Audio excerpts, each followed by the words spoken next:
좋은 아침입니다. 진리가 밝으면 밝을수록 어두우면 더 어두워집니다.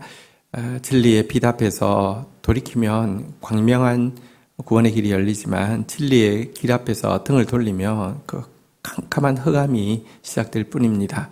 오늘 본문에 보면 그와 같은 모습을 보게 됩니다. 마가복음 3장 20절에서 35절 말씀 보도록 하겠습니다. 20절 집에 들어가시니 무리가 다시 모임으로 식사할 겨를도 없는지라. 21절 예수님의 친족들이 듣고 그를 붙들러 나오니 이는 그가 미쳤다 하밀러라. 22절 예루살렘에서 내려온 서기관들은 그가 바알세불이 집혔다 하며 또 귀신의 왕을 힘입어 귀신을 쫓아낸다 하니. 예수님 이 사역할 때 너무나 많은 사람들이 모여들었고요. 예수님은 식사할 겨를도 없었습니다. 그런 예수님에 대해서 예수님의 친족들은 사람들이 예수가 미쳤다고 하니까 그를 붙들기 위해서 또 나오기도 했고요. 또 예루살렘에서 내려온 그 서기관, 바리새인의 지도자이죠. 서기관은 그가 미친 정도가 아니라 바알세불이 이렇게 붙잡혔다.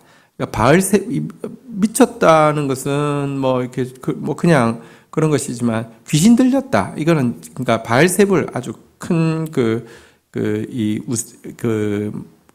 우상이 마귀가 그를 이제 사로잡았다. 이렇게까지 하는 것입니다. 귀신의 왕을 힘입어 귀신을 쫓아낸다. 그가 지금 귀신 쫓아내는 것은 그 힘이 귀신의 왕으로부터 왔다. 이렇게까지 예수를 모독하고 있는 것입니다. 여러분, 이처럼 사단은요, 하나님의 역사를 모독하고 비방하고요, 자신의 역사는 정말 자기가 귀신의 왕이잖아요. 자신의 역사는 광명한 천사의 것으로 가장해서 찬양받고 영광받으려고 하는 아주 거짓의 존재이죠. 거짓의 아비이죠.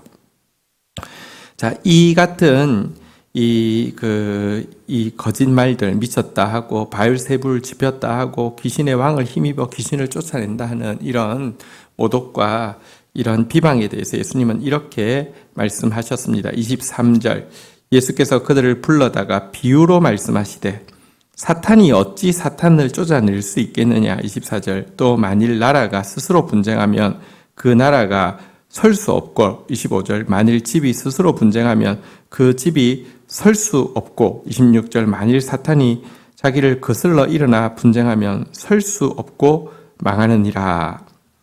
그래서 아주 상식적인 설명으로 이 말이 말도 안 된다는 것을 이야기하셨죠. 사단이 사단을 어떻게 쫓아낼 수 있느냐.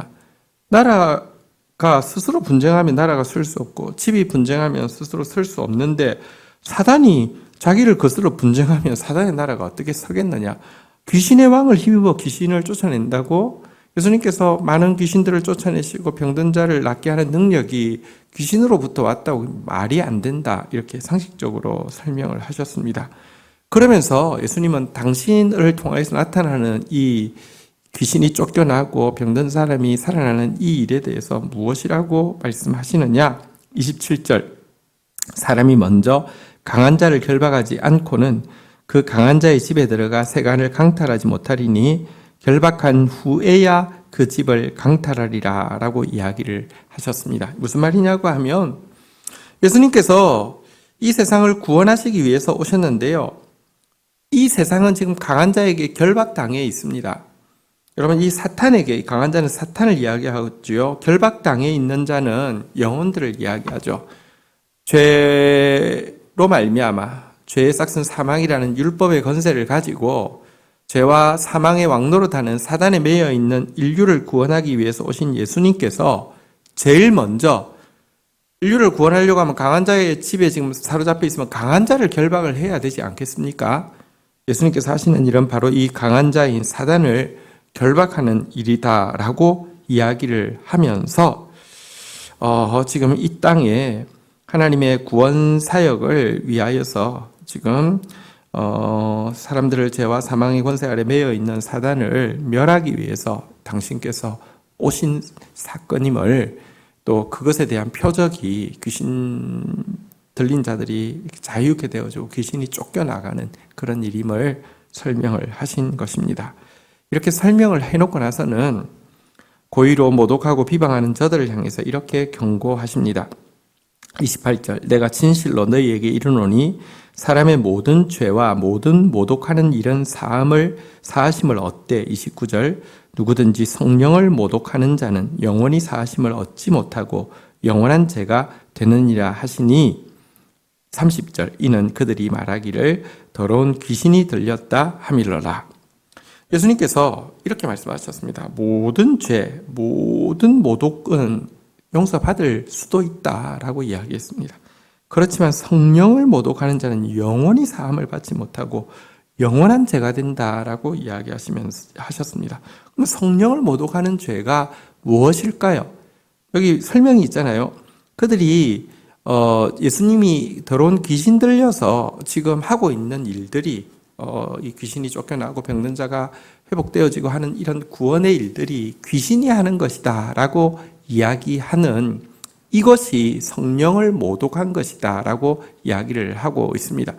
성령을 모독한다는 것이 무엇인지 조금 설명을 하도록 하겠습니다. 여러분, 삼위 하나님은 구원을 위해서 함께 일하시는데요. 역할이 조금씩 서로 다르죠. 성부 하나님은 구원을 계획하십니다. 성자 예수님께서는 구원을 이렇게 당신의 십자가와 부활을 통하여서 실현하셨습니다. 성령 하나님은 이렇게 실현되어진 하나님께서 성부 하나님께서 계획하시고 성자 예수님을 통하여서 실현되어진 구원을 각 사람의 마음을 감동시켜 적용되어지게 하는 것입니다. 각 사람이 자기의 죄를 깨닫고 예수 그리스도를 모셔드림으로 말미암아 이 구원이 이루어지게 적용하는 것인데요. 그렇다고 하면 성령을 모독하고 성령을 회방한다고 하는 것은 이와 같이 구원을 적용시키기 위해서 하시는 이 하나님의 일에 대해서 거부하고 모독하고 비방하고 저주하는 행위를 이야기하는 것입니다. 우리가 성경에서 구원받은 사람들의 면면을 보면요, 어떤 부끄러운 죄를 지었다 하더라도 진실하게 성령의 감화 앞에서 회개하고 믿음으로 성부의 계획과 성자의 실행을 받아들이기만 하면 용서받을 수 있지만, 여러분,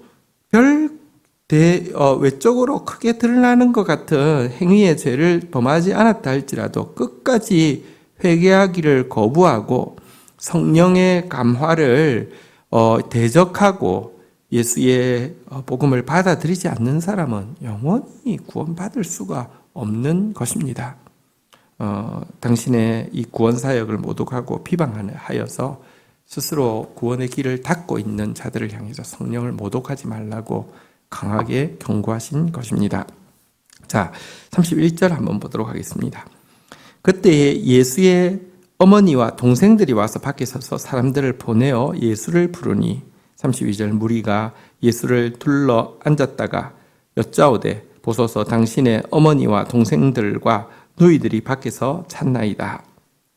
친족들이 예수가 미쳤다는 이야기 듣고 붙들러 오기도 했지만 그것보다는 좀 이제 수위가 낮은데요. 아마 어머니와 동생들은 이렇게 남동생, 여동생들이 예수님을 찾아온 것 같습니다. 이것은 그냥 정말 어떤 그 비방에 의해서 찾아왔다기보다는 염려가 되어서 또 근심이 되어서 찾아오신 것이겠죠.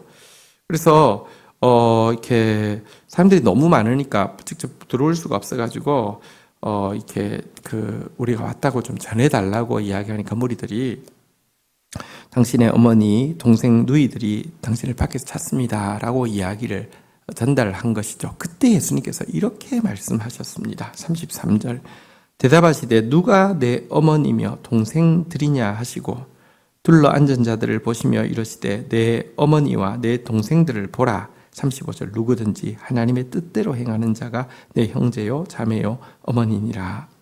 예수님께서 그 말씀을 듣으시자마자 무리를 쭉 둘러보시면서 누가 내 어머니냐, 누가 내 동생이냐 라고 이야기하시면서 예수님의 말씀에 오랜만에 이 무리들이 집중하고 있었던 것 같습니다. 말씀을 들었던 것 같습니다.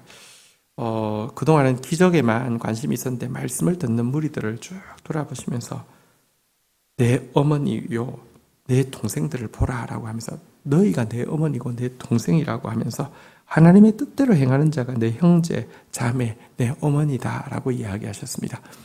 이 말씀에서 우리가 오해해서는 안 되는 것은 예수님께서 육신의 가족을 무시하시거나 육신의 어머니를 무시하고 면박을 주었다는 뜻은 전혀 아닙니다. 예수님은 십자가 위에서까지 육신의 어머니인 마리아의 안위를 염려하시고 그의 어린 제자 요한에게 이제 평생을 그의 어머니의 남은 평생을 부탁하는 그런 장면도 보게 됩니다.